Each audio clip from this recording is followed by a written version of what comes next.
पंच पुष्प में से एक पुष्प पारिजात का फूल,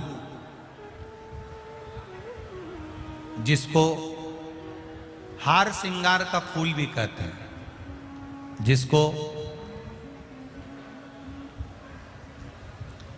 शिडली का फूल भी कहते हैं, पारिजात, हार श्रृंगार। मैं निवेदन करूंगा आस्था चैनल से कि पारिजात का जो पुष्प है उसका दर्शन भी आप सभी श्रोता भाई बहनों को टीवी के माध्यम से कराते जाए। जितने लोग टीवी पर कथा सुन रहे हैं, जितने लोग फेसबुक यूट्यूब पर कथा सुन रहे हैं, वो भी इस पारिजात के फूल का दर्शन अवश्य करें। और एलईडियां लगी हुई हैं, उन पर भी आप आराम से पारिजात के फूल का दर्शन कर सकते हैं।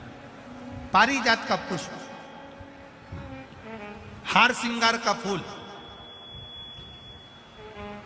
ऊपर से सफेद, नीचे जो उसकी डंडी होती है वो थोड़ी नारंगी होती है, संतरे की कलर की होती है, नारंगी कलर। महाराज,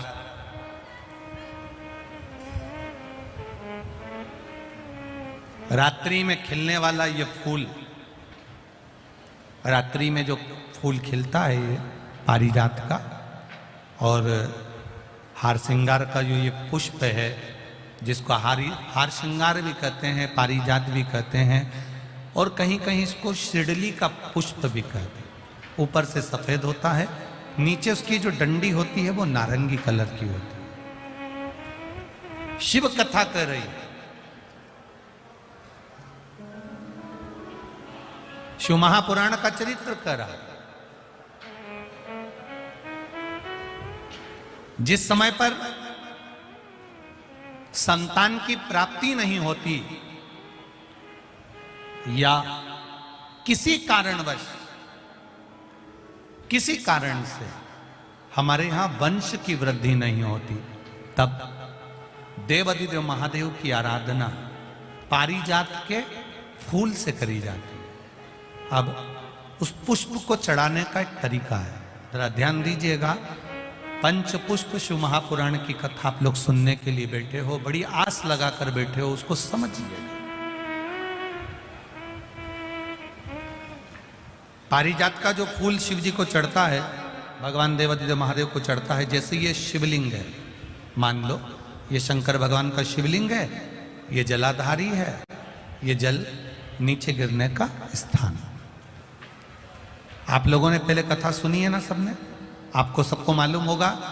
राइट में गणेश जी का स्थान, लेफ्ट में कार्तिकेय का स्थान, बीच में अशोक सुंदरी की जगह। जहां पर यह शिवलिंग रखा है वो माता पार्वती जी का हस्त कमल, शिवलिंग के रूप में, शंकर भगवान के रूप में यह शिवलिंग है। ऊपर से जो एक एक बूंद जलाधारी नीचे गिरती है वो शंकर भगवान की 5 लड़कियां, जया, विषहरा, शामली बारी, दौतली और देव, ये शंकर जी की 5 बेटियां हैं। वंश वृद्धि के लिए, कार्य सिद्धि के लिए, वैभव प्राप्ति के लिए, या अपने हृदय की सुख समृद्धि के लिए, संतान प्राप्ति के लिए पारिजात, हार श्रृंगार के फूल की शिव जी को आराधना होती है। हार श्रृंगार का जो पुष्प होता है, अशोक सुंदरी वाली जगह पर हम पारिजात के पुष्प को समर्पित करते हैं।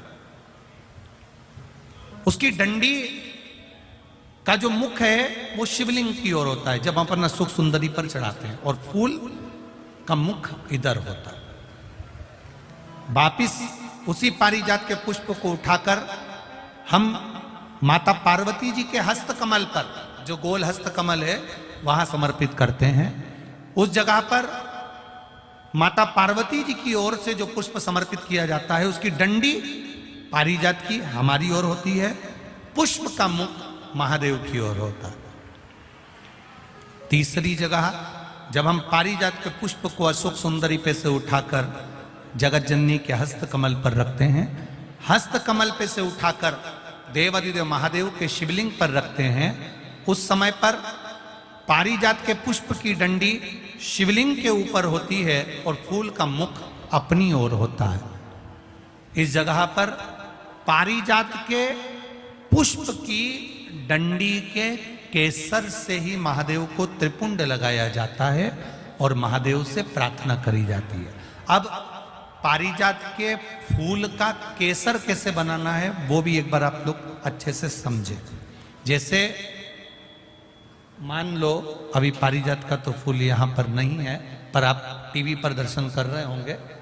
पारिजात पुष्प की जो पीछे की डंडी होती है, फूल सफेद और पीछे जो डंडी होती है नारंगी कलर की, केसरिया कलर की, उसको तोड़ लिया जाता है। तोड़कर ऐसी 25-50 फूल की पीछे की डंडी को तोड़कर उसको रख दिया जाता है। उसको धूप में नहीं सुखाते, केवल घर में उसको एक कटोरी में या थाली में रख दो, वो धीरे धीरे सूख जाएगा।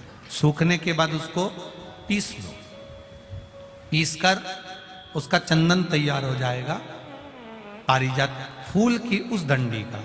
और जिस समय वंश के लिए, सिद्धि के लिए, कार्य सिद्धि के लिए या वैभव प्राप्ति के लिए हम पारिजात का पुष्प देवादिदेव महादेव को समर्पित करते हैं, उस समय इसी को पानी में घोलकर देवादिदेव महादेव को जब आप लगाएंगे तो जैसे केसर घुलती है, केसर का जैसे कलर होता है, केसर जैसी सुगंध करती है, वैसे की वैसे ही ये पारिजात की जो डंडी आप लोगों ने सुखाई है, वही डंडी का जो चंदन बनाया है, शिव जी को लेपन करा है, उस समय पर अपने हृदय की बात आपने जो देवादिदेव महादेव को कही है, बस वही सुगंध हमारे जीवन में आना प्रारंभ हो जाती है। वो पारिजात हार श्रृंगार